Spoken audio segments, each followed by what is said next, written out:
এই মুহূর্তের বড় খবর, ভারতীয় পরিচয়পত্র বানিয়ে নাশকতার ঘুঁটি সাজাচ্ছিল আনসারুল্লাহ বাংলার জঙ্গি।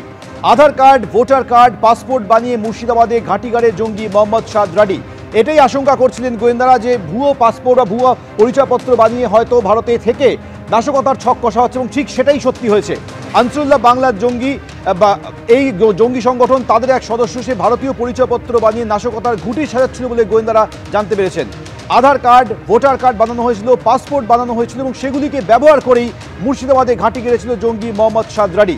বিস্তারিত বলবে আমাদের প্রতিনিধি আবির দত্ত এই মুহূর্তে সরাসরি রয়েছে। আবির, তার মানে নাশকতা ঘটানোর জন্য প্রথমে ভুয়ো পরিচয়পত্র বানানো হয় এবং তারপর একের পর এক পরিকল্পনা কষা হচ্ছিল যাতে ভারতে অস্থিরতা তৈরি করা যায়।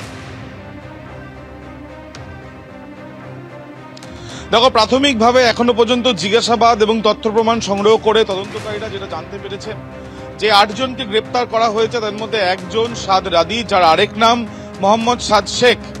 সে পশ্চিমবঙ্গে এসে দুটো জায়গাতে মিটিং করে, একাধিক মিটিং করে এবং তারপর কেরালায় চলে যায়।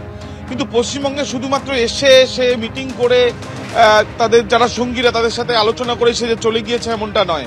সেখানে থেকেছে এবং থেকে ভোটার কার্ড, আধার কার্ড এবং পাসপোর্ট বানিয়েছে।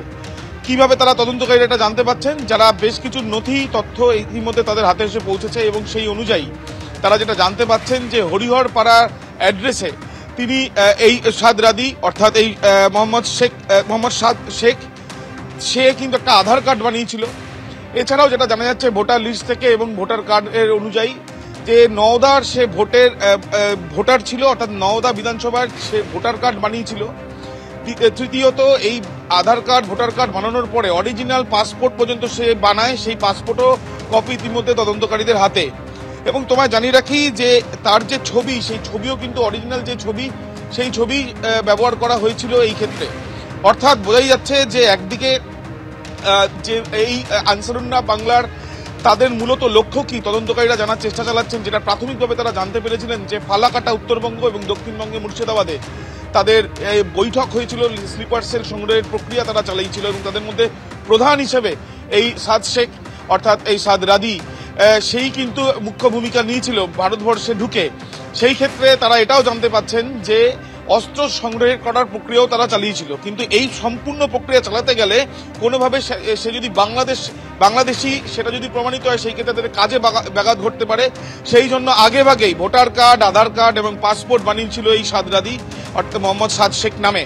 এবং এই যে ভোটার কার্ড, আধার কার্ড, পাসপোর্ট বানিয়েছিল, বানিয়ে সে পশ্চিমবঙ্গে মুর্শিদাবাদে এবং ফালাকাটায় সেখানে বৈঠক করে। এখানে থেকেও যে পশ্চিমবঙ্গে এমনটাও তদন্তকারীরা তথ্য প্রমাণ পেয়েছেন। এবং তারপর চলে যায় সে কেরালায় এবং সেখানেও একই রকমভাবে স্লিপার সেল সংগ্রহ করা, অস্ত্র সংগ্রহ করা এবং যে আদর্শের কথা তাদের তরফ থেকে তাদের নেতৃত্ব বলছে সেগুলো ছড়িয়ে দেওয়ার কাজ তারা করছিল। তোমাকে জানিয়ে রাখি, মূলত ফারহান ইশরাক নামে এক ব্যক্তি, যে অন্যতম ডানহাত এক প্রকার বলা যায় জসিমউদ্দিন রহমানি, যে জসিমউদ্দিন রহমানিকে AQIS এর শাখা উইং অর্থাৎ আল কায়দার শাখা উইং এই যে আনসারুল্লাহ বাংলা বা টিম অর্থাৎ ABT প্রধান বলা হচ্ছে আসাম পুলিশের তরফ থেকে। তারই ডানহাত এই ফারহান ইশরাকের সঙ্গে অনবরত যোগাযোগে ছিল এই সাদ রাদি। অর্থাৎ তাদের যে পরিকল্পনাগুলো ছিল সেগুলো বাস্তবায়িত করার জন্য ভারতীয় পরিচয় পাওয়া জরুরি এবং সেইটাই কিন্তু করেছিল এই সাদ রাদি। এবং তারপর এই যে তাকে গ্রেপ্তার করার পরেই সেই বিষয় নিয়ে আরো বিস্তারিত তথ্য জানার জন্যই তাকে দফায় দফায় জিজ্ঞাসাবাদের প্রক্রিয়া চলছে বলেই জানা যাচ্ছে।